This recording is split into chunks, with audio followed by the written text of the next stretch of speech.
Hello, welcome back to Bunnycraft. I made a promise in the last episode that this episode would focus entirely on getting that room done, or at least started. Maybe not done, we'll see. And I do intend to keep on that promise. Whee! Oh. As you can kind of see already, I have decided what color I want this room to be, and that color is blue. However, I'm completely out of blue dye. This stuff right here, that was it. So even though I said this was going to be a video about building a room, it's actually going to be a video about building a flower farm. And hopefully also building a room. So this is a flower farm I made a very long time ago. I don't think I ever showed it on camera. Maybe I did, but it's been, I think, over a year, so I really don't remember. This is just like a few hundred blocks from the old base, and it might be the worst thing I've ever made. It's based on like a water collection system. It just like pools around the edge. Let me get it running so you can see. Look at all these repeaters. This is not scientific. I think I had to start it just like that with a quick lever thing, because I think a button was like too long of a pulse. Broke everything. Yeah. So here you can see how it works. And I mean, it does work. It's not like non-functional, but there are a few things I don't like about it, aside from the disgusting mess underneath it. There's also the fact that it uses water. Over time it kills the grass. So I have been, like, in my spare time working on trying out a different design. Let me stop this so I can have some bone meal left. How do I stop this? I think I just do that. And then I can't. The clock can't work anymore. Oh, okay, nope, that was it. Okay. Well, so here is actually that farm in my creative world. Of course, a flower farm needs two things, right? A way to bone meal the grass automatically, and a way to break the flowers so you can bone meal the grass again automatically. And bone mealing is pretty straightforward because you can just do that with dispensers. The way that this farm broke the flowers was with water, as you saw, and that also causes a lot of problems, as you saw. So over here, I've been experimenting with a shifting floor design, where you break the flowers by just moving the blocks with pistons. It doesn't kill the grass like the water does, but it does require, the reason I didn't do it before is because it requires a lot of timing. And I don't know how to do that. My initial solution to that was to try and find a way for half of the machine to work automatically, so I only have to worry about timing one half. A pretty standard way to get automatic pistons is a circuit that looks like this. And as you see, as you place a block there, it powers the piston automatically, and also I fucked up the side.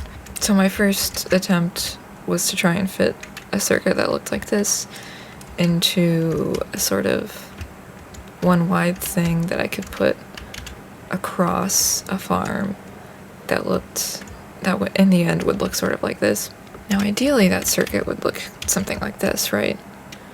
Because the torch powers the block, which is enough to light these lamps, but not to power the piston for some reason. I don't know, it's something technical that I don't know about just yet. So I came up with this other design that depended on having redstone blocks at the end, which I can't afford. I have a lot of redstone, but like, ew.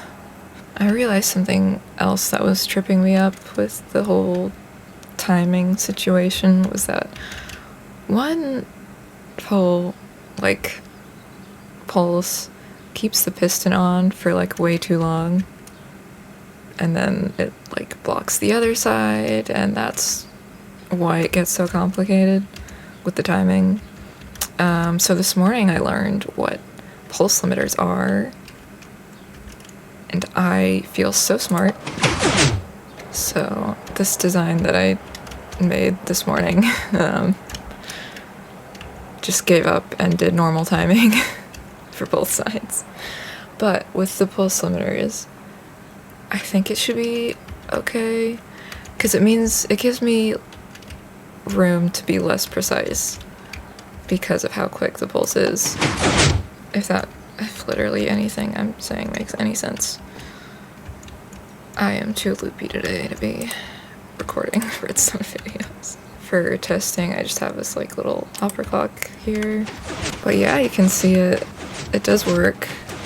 I have significantly less bone meal dispensers than the other one did. I might have to wall it in because this is crazy. But yeah, and I can turn it off and on really easy. But yeah, this is all I had to show you. I know from experience with the last flower farm that timing on my creative world does not exactly translate to timing in the survival world for some ass reason.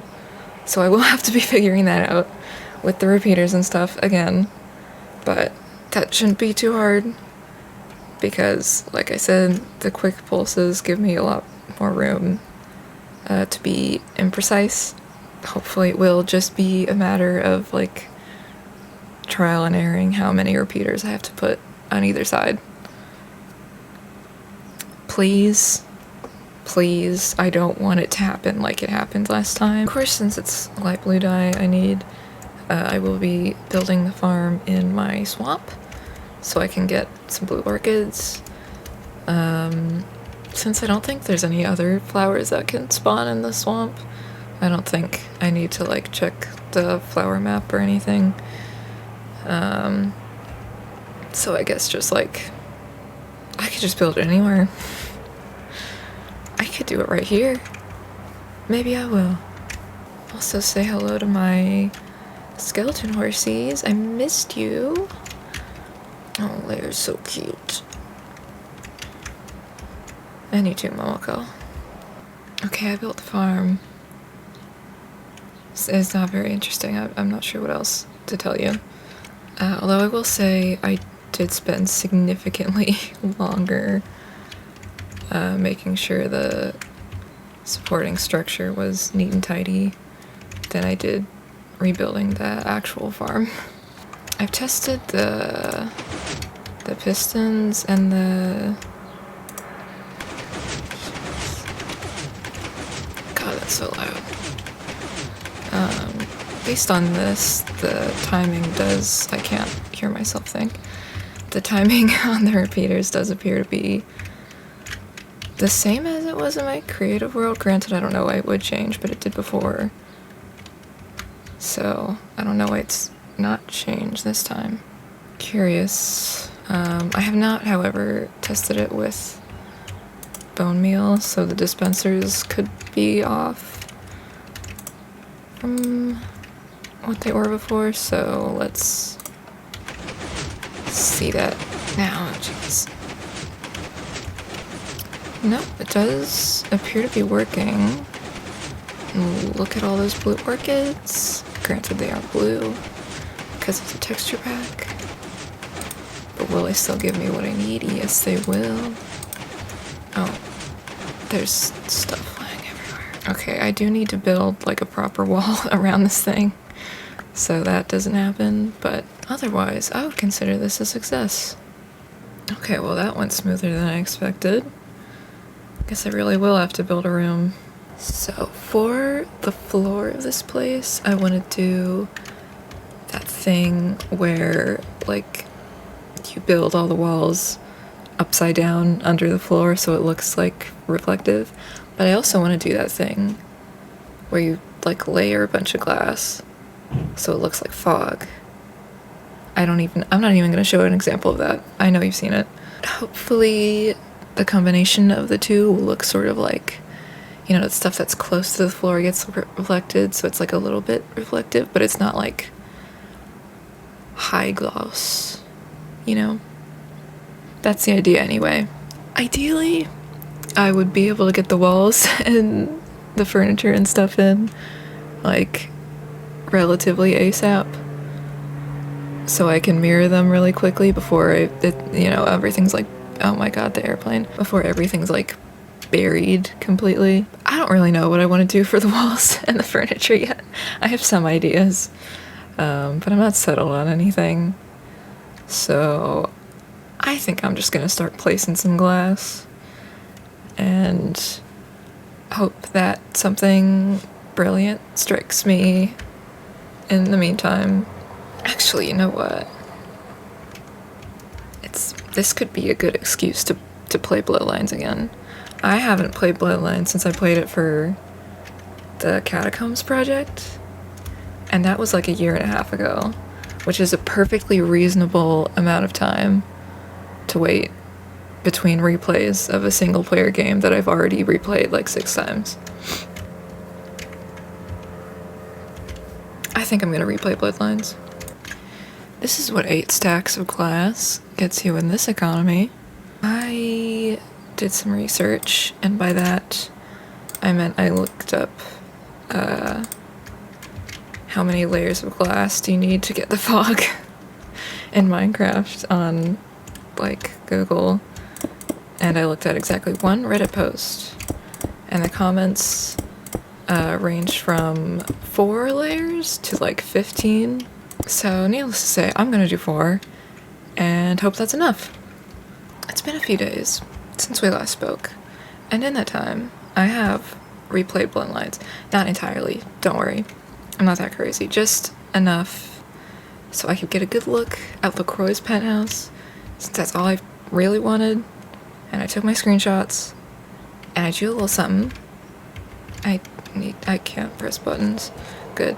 At a certain point, I kind of just started having fun drawing and stopped trying to make something that would be actually feasible to build. So it's a little ambitious, but I do at least have like a direction.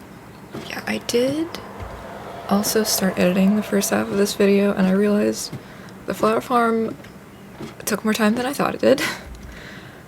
So maybe I think I'll focus on, I'm gonna die, just getting like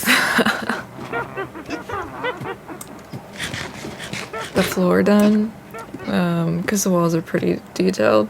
You know, out of everything that has been added to this game since 1.9 that I wish I had access to, the thing I think about the absolute most, by far, it's not even close, is Villager Update. I hate this. I got the first little chunk done, so we have a preview of what this is gonna hopefully look like. You may notice there's some little sparklies, and that's actually ice. As you can see, ice and light blue stained glass are pretty similar colors and transparencies. The only real difference is the ice is like animated. So I thought, my first thought for doing this floor actually was to do ice, but I figure having it right here might make lighting the place up a little bit complicated. But since I'm doing multiple layers, I thought it could be fun to like sprinkle it in on the lower layers, just like to make it look like the floor is kind of sparkling or something. The ones you can majorly see are just on the second layer, and I'm not sure how I feel about that, because the ice is ever so slightly darker than the glass, so it is quite visible. I have it just as the entire like bottom layer, and I think that looks pretty good. I might even do like the third layer is all ice too. That would, for one, would save a lot of glass, and when it shines it has just a little bit more depth to the floor, which I like. Well, I'm waiting for my sheep to give me the wool required to get going on the rest of the floor. I need to figure out where I want this room to end on this side. I know I want there to be a door like here and on the other side that pretty much just go into hallways, so they don't need to be super impressive. But like that's complicated. And it means I have to think more. Okay. I don't hate it. Yeah, the quartz is like the main thing, and then I inset some birch to do like there's some like corner pieces. There's people playing baseball outside. There's some like corner pieces that look like they're kind of under the big like round shape, and that's what I'm trying to do here, which also like that doesn't look great, but like I already tested it with quartz. Quartz blends in too much. I can't do that.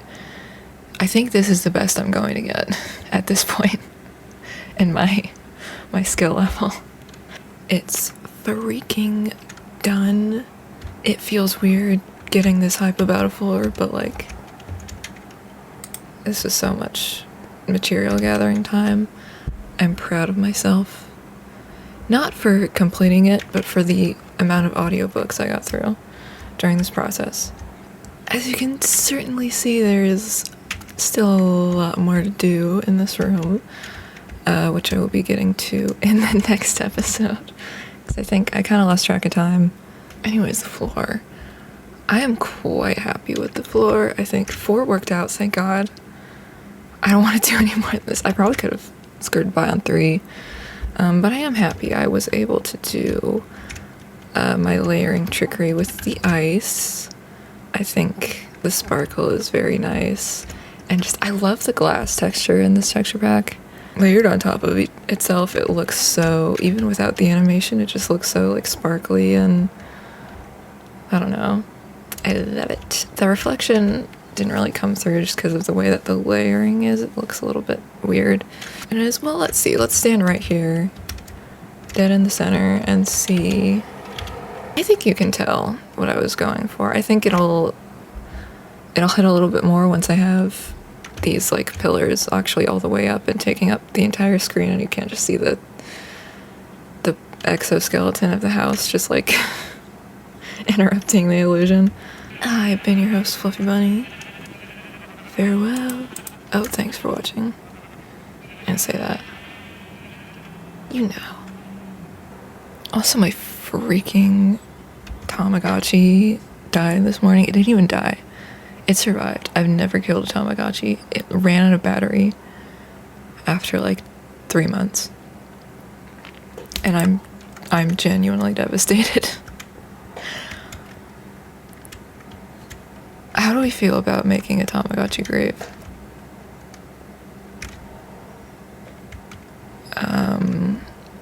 Leave a comment.